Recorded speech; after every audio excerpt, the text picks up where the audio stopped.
Hey, what's up? Sean here. Actually, hi, I'm Desiree from Just Thinking Out Loud, and Sean and I are going to be talking about Shane Gillis getting fired from Saturday Night Live.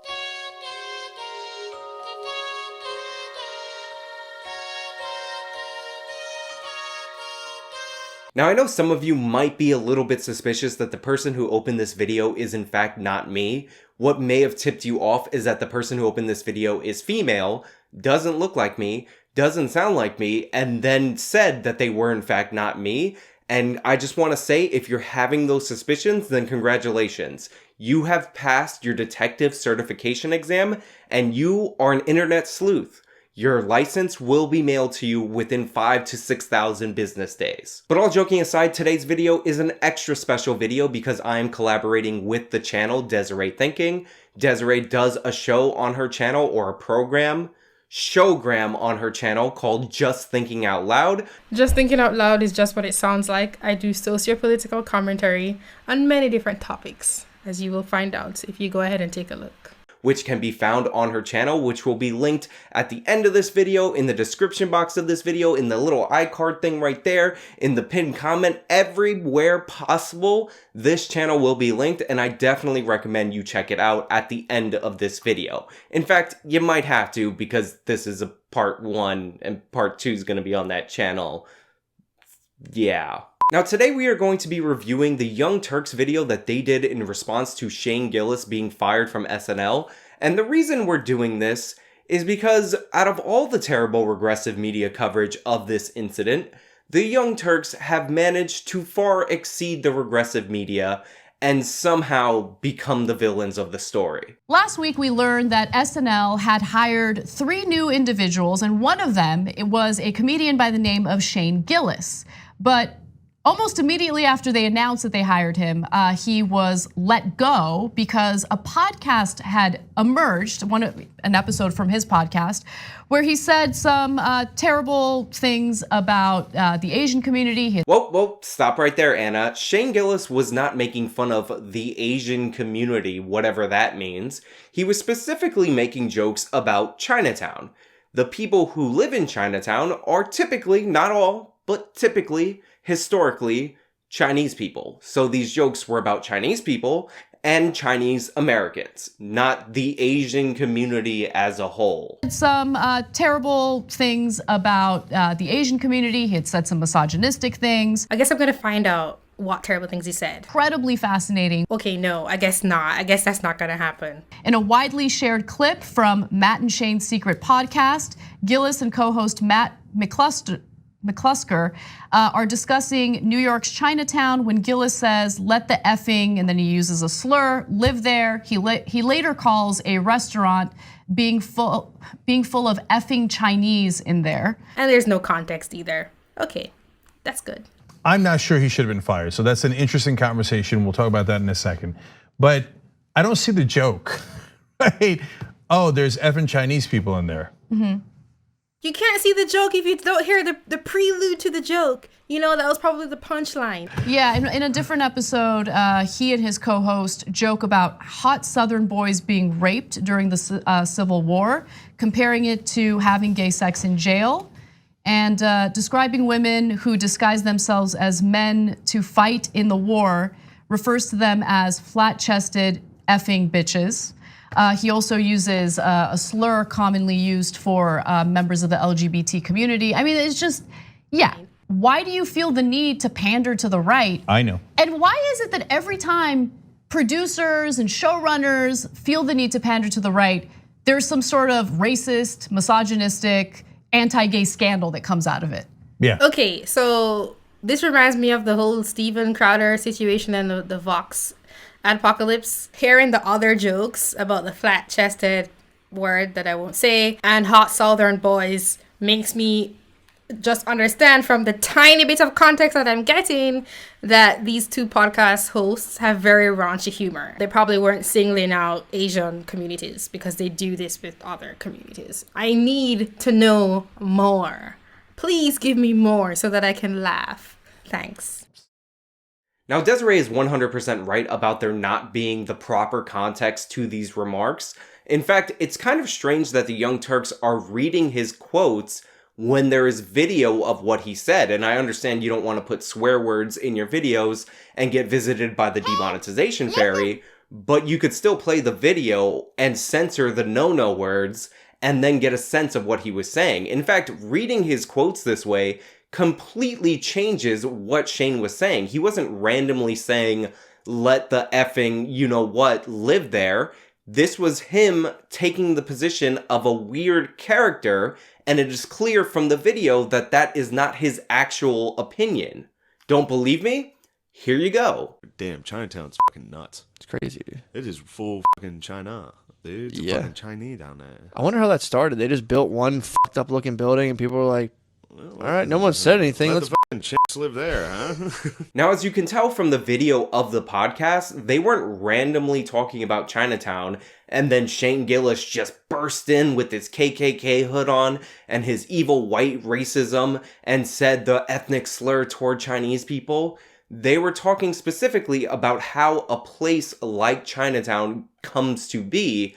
And part of the joke is that they build one weird looking building and then somebody, presumably the racist that Shane Gillis is embodying at this moment, said just let all the insert no word here live there. It's almost as if the Young Turks chose to read this very tiny, small excerpt of the Shane Gillis quote in order to make him look as bad and terrible as possible to push the narrative that they are trying to push. Almost. I can't confirm that. Maybe this is just what they thought was the most efficient way to capture what he was saying. And for some reason, their studio, which costs way more money than my setup or Desi's setup, couldn't afford to get the video and play it to have better context. Maybe that's the case. I don't know. Some defense of Shane Gillis.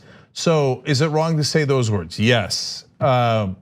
And look, my kids are Asian, my wife's Chinese, so I'm not gonna let anybody bully Chinese people or Asians under any circumstance. That's a non sequitur. Just because he has an Asian family doesn't mean that he won't let people bully Asians or Chinese under any circumstance. Are there some people who might be a little too sensitive and they want to censor comedy? Sure, right?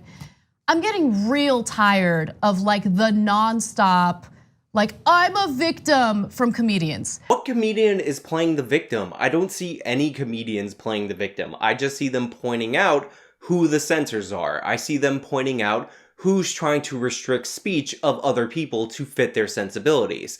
And that person is you, Anna. Comedians who have like endless specials on Netflix, they have like their careers are going great, everything's going great. Like your life is freaking wonderful. And then they place themselves in the position of victims.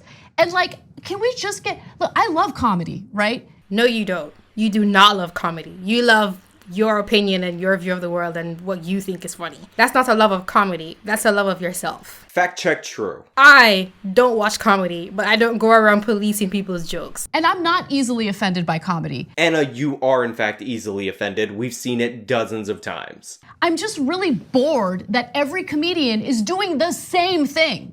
Every single one. I get it. I know you're offended that other people are offended. Can we like move on now and maybe do other bits? Like you're not a victim. You're doing all right. Write other material because the whole like SJW bashing is just boring at this point. It's so repetitive. The complete and utter lack of self-awareness in Anna Kasparian's statement here is absolutely astounding. Anna thinks it's boring for all comedians to do the exact same thing. And she doesn't aim this criticism at every single late night host who has the exact same political opinions, who do basically the exact same jokes about evil bad orange man.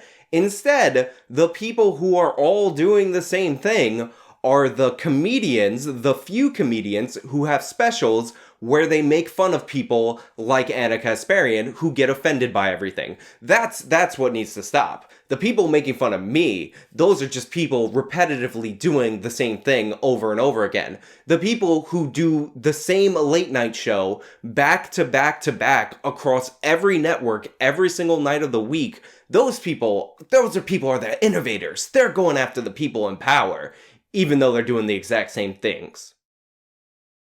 And also comedy was meant to, It was a way to poke fun at people in positions of power. She's doing the thing where she says, comedy's at its best. This is coming from somebody who's a non-comedian, who's never been unintentionally funny. Comedy's at its best when you're punching up and not punching down. Which is ridiculous. The goal of comedy is not to fit in with the confines of your political ideology, Anna.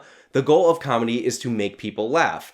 Also, they are punching up when they are attacking you because you people are the ones who have the power to get them fired from jobs for making jokes about you. And like the comedy that goes after disenfranchised groups who have no power at all, it's just not funny for some people. And you can't get mad and put yourself in a position of victimhood because some people don't find that funny. Asian people? Not a disenfranchised group in the United States of America or most of the Western world where they immigrate to. In fact, and I know this might come as a shock to people who are on the far left who like to cut off the high income earners at white males, but Asians actually earn more than white males in the United States of America and throughout the Western world. So they can't really be disenfranchised when they're doing better on average than any other group in the United States of America or the Western world. Yeah, so I talked about this in the context of Dave Chappelle's last stand-up, and I had a great reporter on the conversation that talked about it, and he made the best point. He said, "Look, as a comic, your whole thing is read the room, right? And that's your job. What does the room find funny? If the room doesn't find it funny, yelling at them doesn't make it funnier."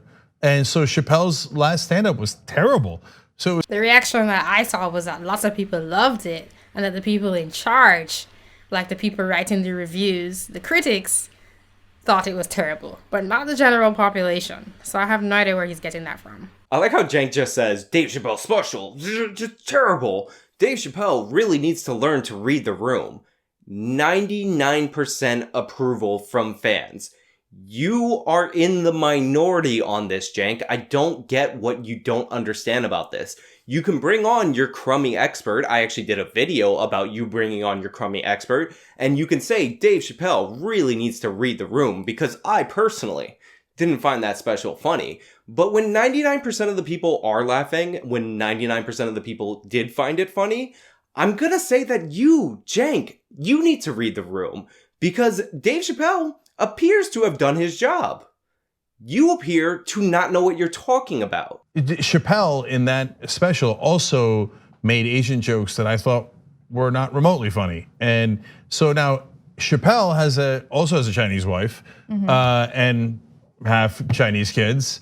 So I don't know if he has the immunity idol. I don't know that an immunity idol exists. Look, it's comedy. You have the immunity idol. It's comedy. So they're giving everybody else the benefit of the doubt of looking into the context behind what they're saying for themselves too, but not to these people that they're talking about. Chappelle in that special also made Asian jokes that I thought were not remotely funny. And so now Chappelle also has a Chinese wife. So I'm not sure exactly how relevant of a point this is, but Dave Chappelle's wife, not Chinese. Dave Chappelle's wife is Filipino. In fact, Dave Chappelle has an entire comedic segment in one of his recent specials about how he took his wife to go see Pacquiao versus Mayweather and how she was very unhappy by the results of that fight because she's Filipino. Also, calling all Asian people Chinese is considered stereotypical and borderline, dare I say, racist. Jank, you should be ashamed. I went to Laugh Factory a long time ago. It was pretty close to 9/11. And this one comedian made fun of Muslims and Arabs, etc. And you could say, wow, that's pretty sensitive right after 9/11. But he did a brilliant job. I didn't get a sense that he was malicious, and it was so funny. Is this for real? This guy's like, I don't get the joke, it's not funny.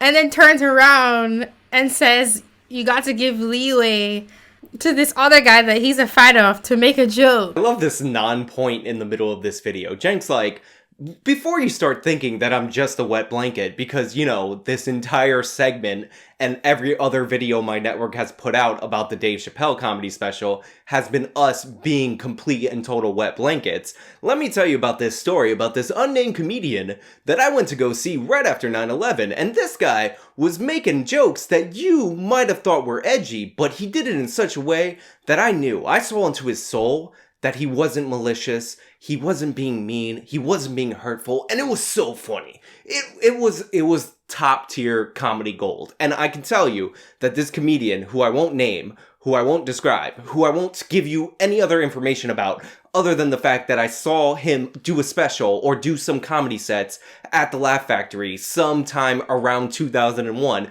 this guy, total super funny, because he did it the right way. This is the guy that you guys should all emulate, the one that I'm not really telling you anything about, because he did it the right way. And on that amazing, stunning, and dare I say brave note, I'm going to send you guys off to Desi-Rae Thinking's channel so that you can see the conclusion of this epic takedown of the Young Turks' supposedly weird non-news coverage of the Shane Gillis incident with SNL. Now, you guys know the drill with the liking, the sharing, the subscribing, all that jazz, but what you really gotta do is go watch part 2. Links everywhere.